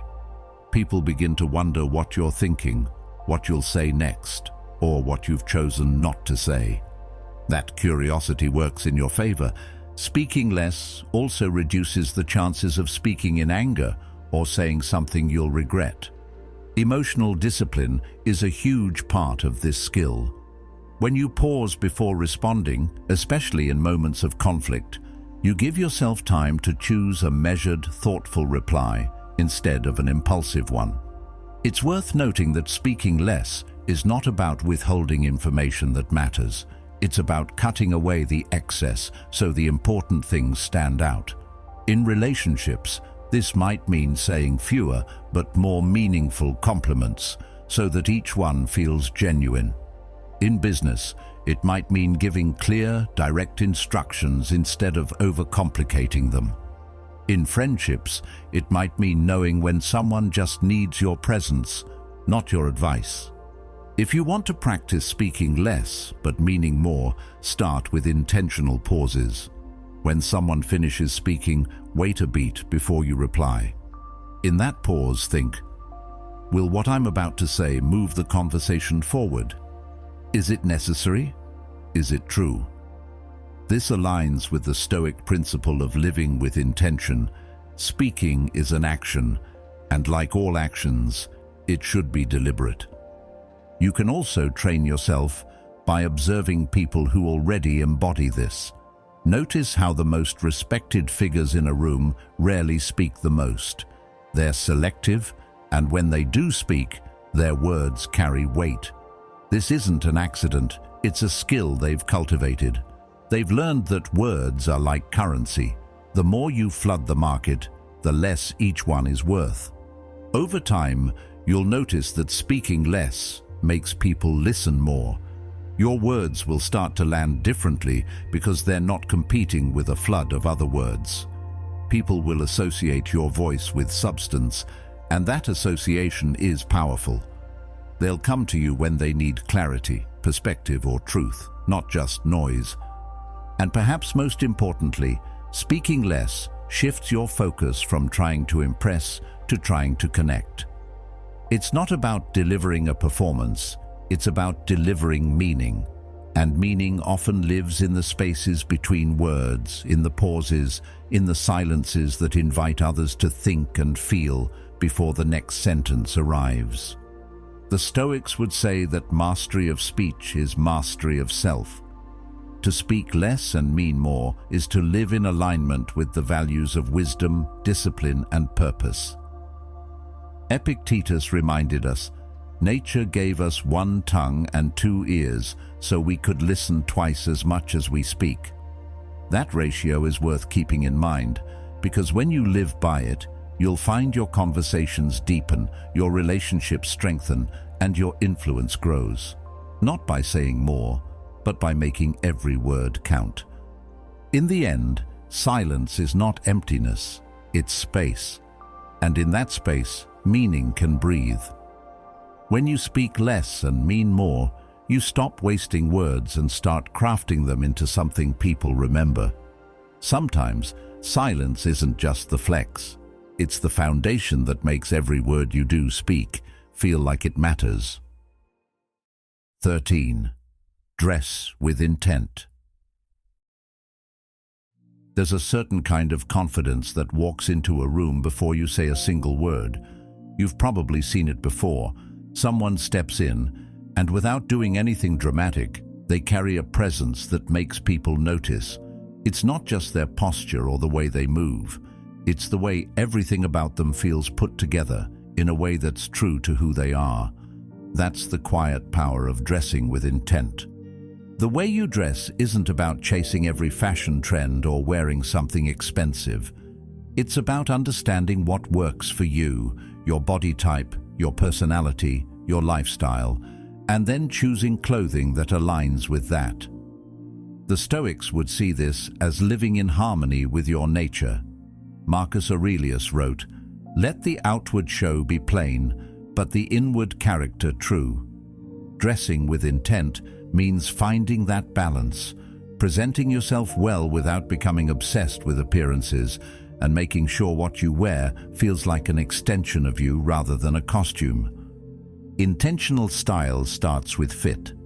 You can wear the most expensive clothes in the world, but if they don't fit you properly, they'll look sloppy.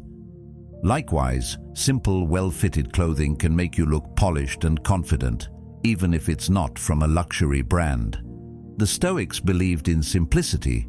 Seneca wrote, "Simplicity of character is the natural result of profound thought. A clean, well-fitted shirt, trousers or jeans that sit right, shoes that are clean and cared for, these are simple choices, but they speak volumes." Color also plays a role in how you're perceived and how you feel. Certain colors can make you look more energized, approachable, or authoritative. You don't need to overthink it, but it's worth knowing which tones work best for your complexion and which combinations make you feel the most like yourself. Carl Jung's work in psychology often explored archetypes, identities that carry certain energies. In a similar way, the colors and styles you choose carry an energy into every room you enter. They can amplify how you want to feel that day: calm, bold, focused, or approachable. Another part of dressing with intent is consistency. Your style doesn't have to be rigid, but it should be recognizable. Think of it as your visual signature, something people start to associate with you over time. This doesn't mean you wear the same thing every day, but that there's a clear thread connecting your choices. It might be a preference for classic pieces, a love for minimalism, or a taste for subtle details. Michel de Montaigne once said, "The greatest thing in the world is to know how to belong to oneself." Your style should belong to you, not to trends, not to peer pressure, not to someone else's expectations. Dressing with intent also means preparing for the day you're about to have. If you have an important meeting, dress in a way that makes you feel sharp and capable. If you're meeting friends, Wear something that's relaxed, but still reflects care. When your clothing matches the energy of the situation, you feel more comfortable and confident, and that ease translates into your interactions. There's a psychological shift that happens when you dress well. The act of choosing clothes that fit, flatter, and feel right sends a signal to your brain. I'm ready. You carry yourself differently. You speak with more assurance. People respond to you with more attention. This isn't about superficiality. It's about the connection between mind and body. When you feel good in what you're wearing, you project that feeling outward, and others can sense it. Of course, dressing with intent doesn't mean overcomplicating your wardrobe. In fact, having fewer but better pieces often makes it easier. Quality over quantity is a rule that applies as much to clothing as it does to life. Invest in items that last, that you can wear in multiple ways, and that still look good after repeated use. This approach not only saves you time and money in the long run, but it also simplifies your daily decisions, leaving more energy for the things that truly matter. Accessories can also play a role in intentional dressing. A well-chosen watch, a belt that matches your shoes, or even a subtle piece of jewelry can tie an outfit together and add a layer of refinement. The key is not to overdo it. Each piece should have a purpose, either functional or aesthetic. Just as in Stoic philosophy, where every action should align with reason, every element of your outfit should feel deliberate, not random. One thing that often gets overlooked in dressing with intent is grooming. Even the best outfit loses impact if it's paired with neglect in personal care. Cleanliness, well-kept hair, maintained shoes, these small details are part of the bigger picture. Seneca reminded us, a well-governed mind can be recognized by the moderation of its speech and the simplicity of its dress. Extend that simplicity to grooming, and you'll always present yourself in a way that reflects inner discipline.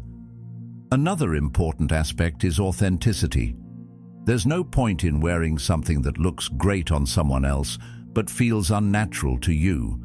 Clothing should enhance who you are, not mask it. People can sense when you're uncomfortable in what you're wearing, and it undermines the confidence you're trying to project. Dressing well also has an element of respect, not just for yourself, but for others. When you take the time to present yourself thoughtfully, you're showing the people you meet that you value their time and the interaction. Whether it's a job interview, a first date, or simply meeting a friend for coffee, your appearance sets the tone for the encounter. In this way, style becomes part of the social contract. It's a way of saying, I care enough to show up as my best self. If you're unsure where to start with dressing with intent, begin by observing. Notice the outfits that make you feel the most confident. Identify the cuts, colors, and styles you gravitate toward. Pay attention to how different clothing affects your mood and the way others interact with you. Over time, you'll refine a style that feels natural and powerful for you. In the end, dressing with intent is not about impressing strangers. It's about aligning your outer self with your inner self. It's about making choices that reflect who you are and who you want to become. The Stoics taught that we should live according to our principles, and that includes how we carry ourselves in the world. When you dress in a way that's true to you, you're not just wearing clothes, you're wearing confidence, discipline, and self-respect. And in a world where first impressions happen in seconds, that silent communication can open doors before you've even spoken a word. 14. Control your reactions. There's a certain kind of strength that has nothing to do with physical power, status, or how loudly you can speak. It's the ability to hold your center when everything around you is shaking. You've probably seen it, someone in the middle of chaos, and yet their voice stays steady, their posture relaxed, their mind clear. They don't get pulled into the storm. Instead, they become the calm at the center of it. That's the power of controlling your reactions. We live in a world that rewards instant responses, quick comebacks, rapid opinions, emotional reactions.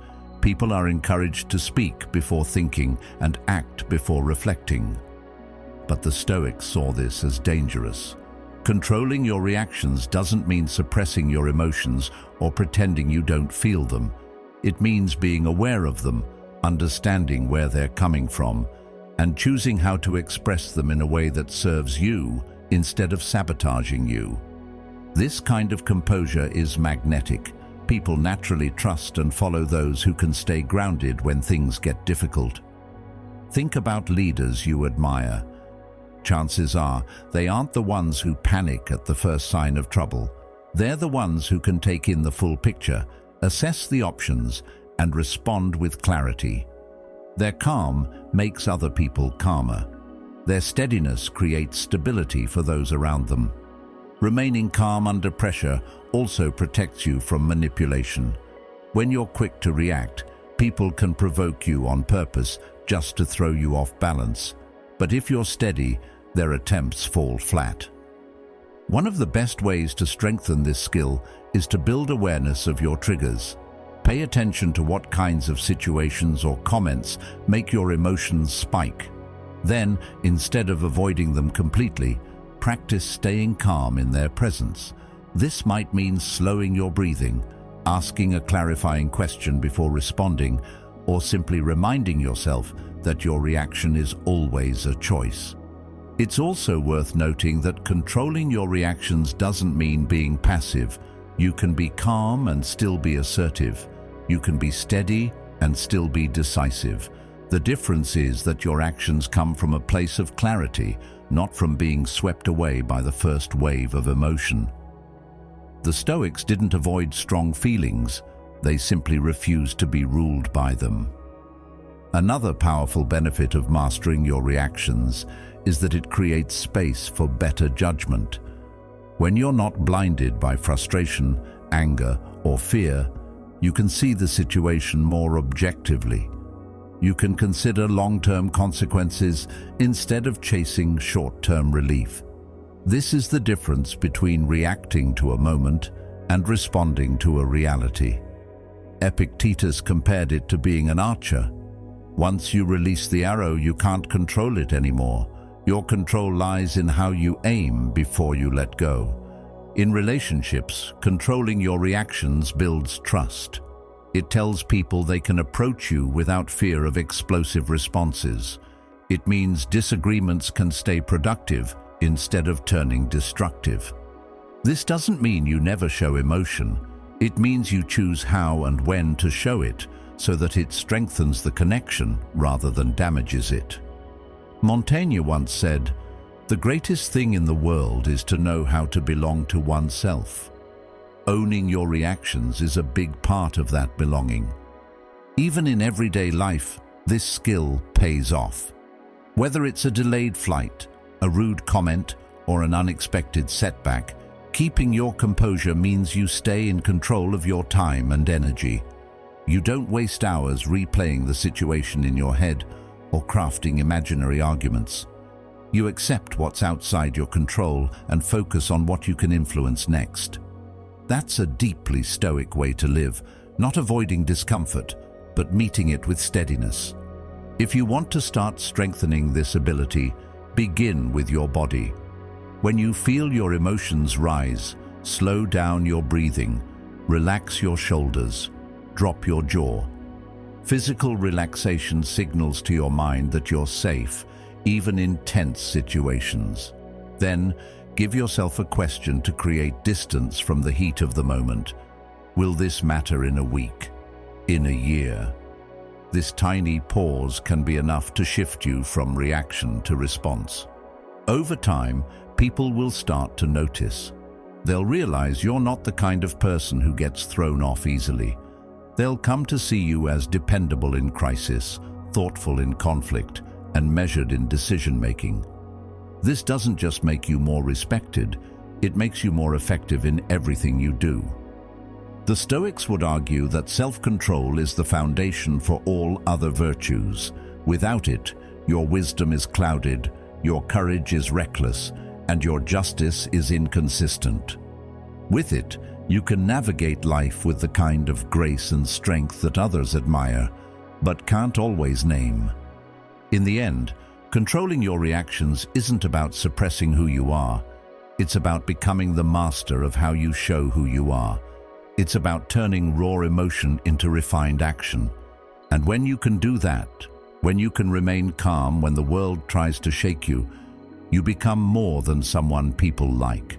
You become someone they trust, someone they follow, and someone they remember.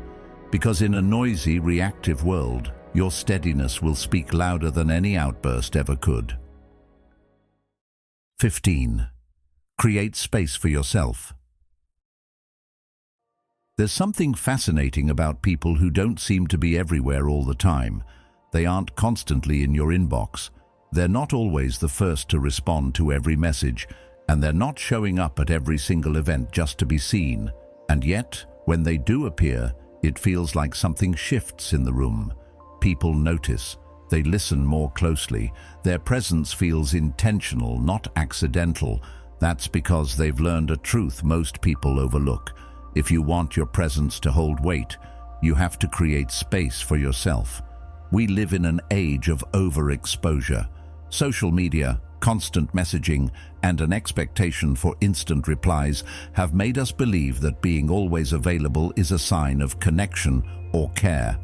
But in reality, being constantly accessible can work against you. It erodes your sense of independence, drains your emotional energy, and makes people take your time and attention for granted. The Stoics understood the danger of being too accessible to everyone. Marcus Aurelius wrote, "The more we value things outside our control, the less control we have. Your time, your emotional energy, and your mental focus are things you can control, and that control begins with setting boundaries." There's also an undeniable psychology behind absence. When you're constantly present, people begin to normalize you. They stop noticing the effort you bring because they're used to it being there on demand. But when you create space, when you're intentionally absent at times, your return feels like an event. People lean in more, listen more, and appreciate you more because they've had to wait for it. As the old saying goes, absence doesn't just make the heart grow fonder, it makes the mind more attentive. One of the challenges of creating space is the fear of being forgotten.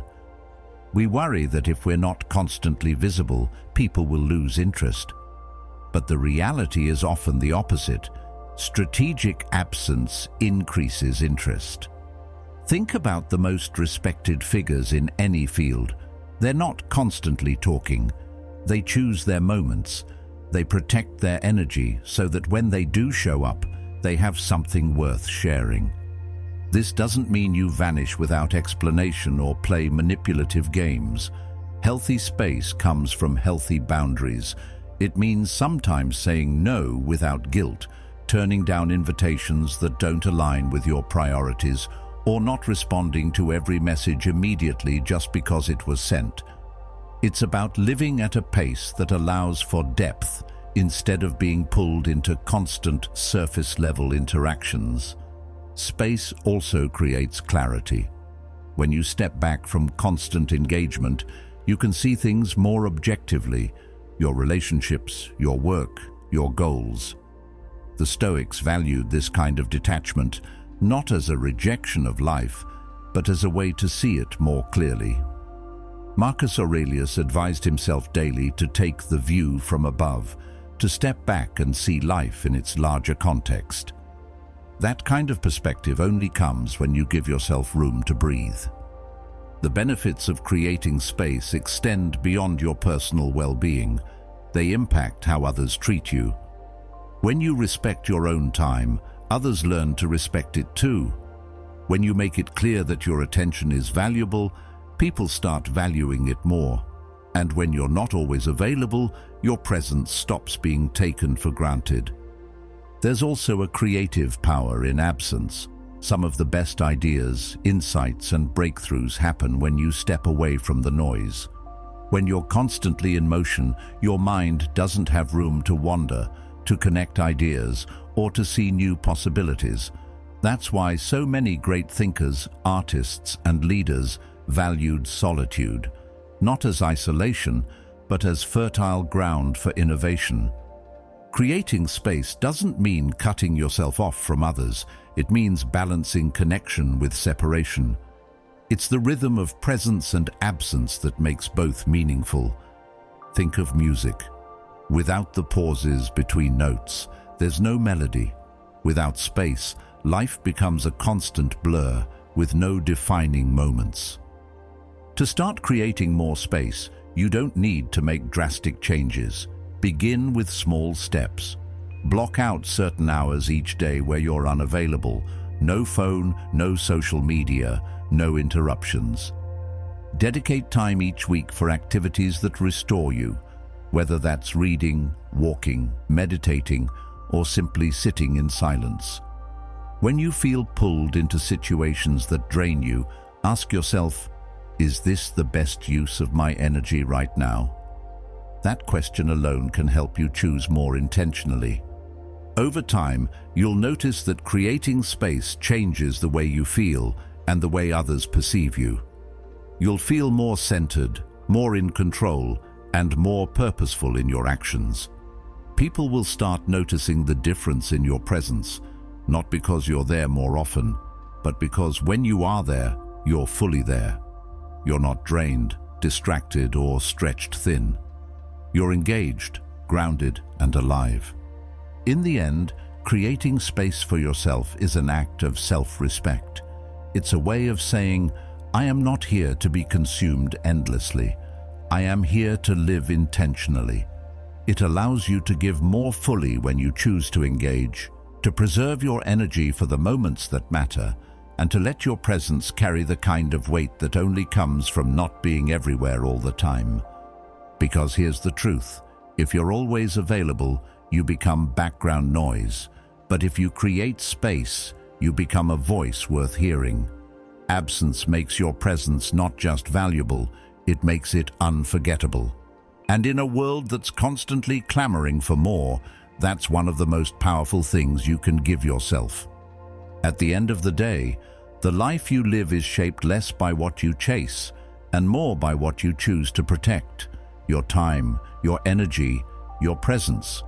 Create space for yourself, and you'll find that what truly matters will have room to grow. Thank you for being here, for being a part of Stoic Journal. If this message spoke to you, there's another video waiting for you on the screen, one that will take these ideas even deeper. I'll see you there.